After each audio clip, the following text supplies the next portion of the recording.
Hey everyone, welcome to this week's News and Notes. Very special guest today, Mary Anne Byrd. She's the chair of our building committee, and there's some exciting things that are going to be happening just for you to know about, some dates to diarize or to put in your calendar. What do you say? Put in your calendar. Put in your calendar. I don't know the other word. It's over my head. Put in your calendar. Yeah. And I still speak about a diary, but anyway, in your calendar. And but Mary Anne will give you a bit more information about that in a minute. So welcome, Mary Anne. Good to have you with us today. Thanks, Gary. Good job. Appreciate it. Welcome back from the beach. There you go. There you go. All right, so just two notices from my side. Firstly, to say we're excited about our Christmas in July concert that's happening in the sanctuary Sunday, July the 17th at 6 p.m. So please won't you be part of that. We're going to be doing a special offering for the Rise Against Hunger event that we're having later on in October, but there'll be more information about that. And then also we're excited about our Vacation Bible School, which is happening July 19th to the 21st. So you can register online for VBS. It's food truck. That's the theme. I love the idea of a food truck. No kidding. VBS. That's gonna be fun. So you can register for the event at online or just through the church office. And just a reminder that Mary is still looking for volunteers, so adult volunteers. So if you'd like to volunteer for VBS, won't you please let her know about that? So that's July the 19th to the 21st. Everyone is welcome to be part of that. So if your kid's going to be coming and they know other kids that aren't part of a church community, please ask them to invite their friends and anyone else in the community to be part of that. So that's pretty much what we have for now and from my side. So I'm going to hand over to you, Mary Anne. That sounds good. You know, talking about all the great programming that we have going on, the great kids activities are going on, leads right into our building program, doesn't it? Absolutely. And I wanted to kind of give an update, and you can chime in, Gary, as you know, too, because we had started our building plans well before COVID. Yes. Before you were our clergy here, actually, so that's been a change, too. And when I think back to prior to the pandemic and the things that we talked about as a building committee, we were staunch on saying there will never be screens in the sanctuary. We knew that was going to be a given, right? And lo and behold, you know, there were screens. There were screens in there. Well, we had to because of COVID. That's right. Things that we never would have thought we would have had to have done. We didn't know that we would actually be able to stream our worship service on such a regular basis, and people now connect with us that way in ways that we wouldn't have thought before. It's almost our biggest worshiping community are online. Right, you know, and so. this program, for example, weren't doing news and notes before, so we know now that things have changed and the way people want to connect with the church has changed. And so because of that, because of changing clergy, as the building committee came back together after the pandemic, we looked again at our plans.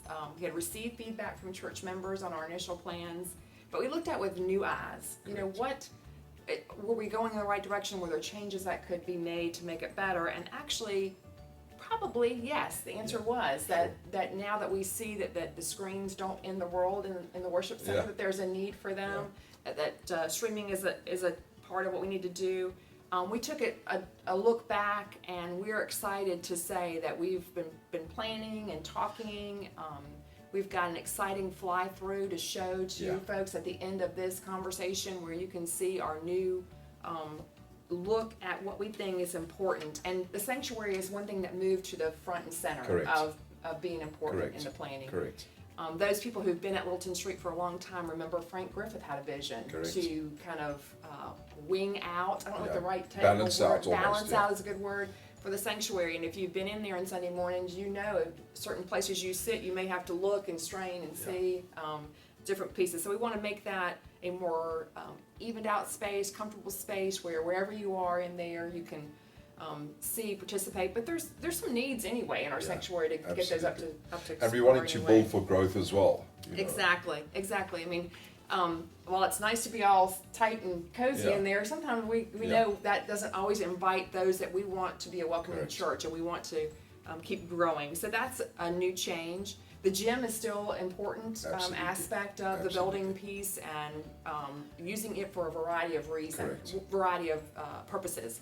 You know, a Sunday morning contemporary worship, as well as basketball. Hey, we can't get Get away from that. That's important here Absolutely. at the church, and other programming pieces in there as well. And then the third piece that we're continuing to talk about, and this was on the table before, is that welcome center. Correct.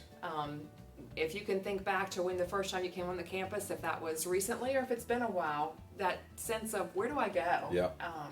And again, as we are welcoming and inviting new families, we want them to feel like they understand what where our front door is, Absolutely. and they feel comfortable leaving their child in the nursery and that kind of thing. I mean, I remember the first time I came here to Littleton Street, I had literally no idea where to go.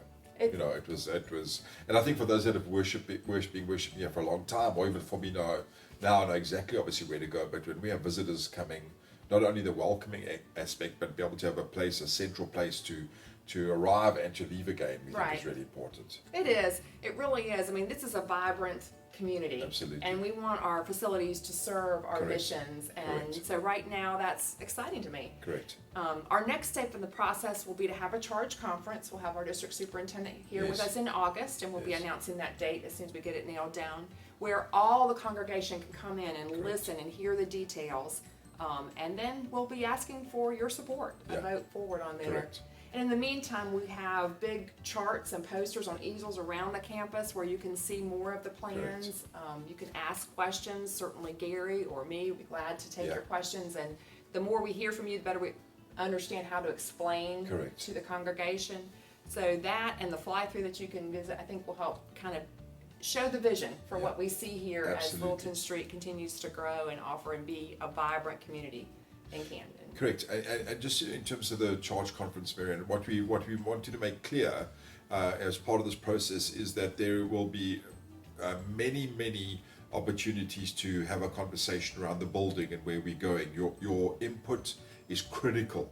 And it won't just be for the charge conference where we need as many people as possible to come in here, but also so that we can hear from you. And one of the gifts of the Methodist Church is that we meet together, we consult, we hear, we listen, we ask questions, we debate, and so this is really critical. And I know for the building committee, we have made it our number one priority to make sure that we communicate and listen and speak and have opportunities to meet as often as possible so that we can hear as many voices as we can leading up to the building process.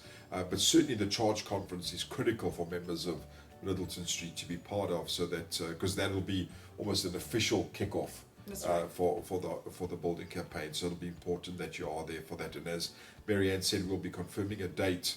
It'll be in August, but once we know the date for that, we'll let you know. But it is important that as many people as possible attend that meeting and all the other meetings that we'll be having, just to communicate the vision and the process going forward. I'm glad you said that, Gary, because that is an important part of it. And as you watch the fly-through, you might see pieces and elements. You're like, oh, I don't know why it's that color or why it's that element. Correct. Don't get hung up in a specific detail right now. These are still the overall vision. We have time to work through those little pieces of parts to make it well. But yeah, Young Methodist, we love a committee. We love a meeting. We're going to continue to share. Absolutely. So please be in touch with us. Let us know what questions you have, what comments you have. We'll make this even better. Yeah, absolutely. Yeah, as I think when we showed the fly through to the congregation, that those are just conceptual ideas at the moment. But we would love your feedback, and that's we've loved some of the feedback about the fact there's no trees in the parking lot. That's not so. We're leaving all the trees there, but for the sake of the fly-through, it's just a concept of where we're wanting to go. So, thank you so much for being here, Mary Anne. We really appreciate it. It's been fun working with the committee. So keep your eyes and ears open for a date for that charge conference. And then again, have a look at the fly-through, have a look at some of the pictures that are around campus and on the website, and we look forward to hearing from you. So we'll see you Sunday. Looking forward to our services on Sunday. Be here, catch us online, wherever it may be. God bless you and have a great week.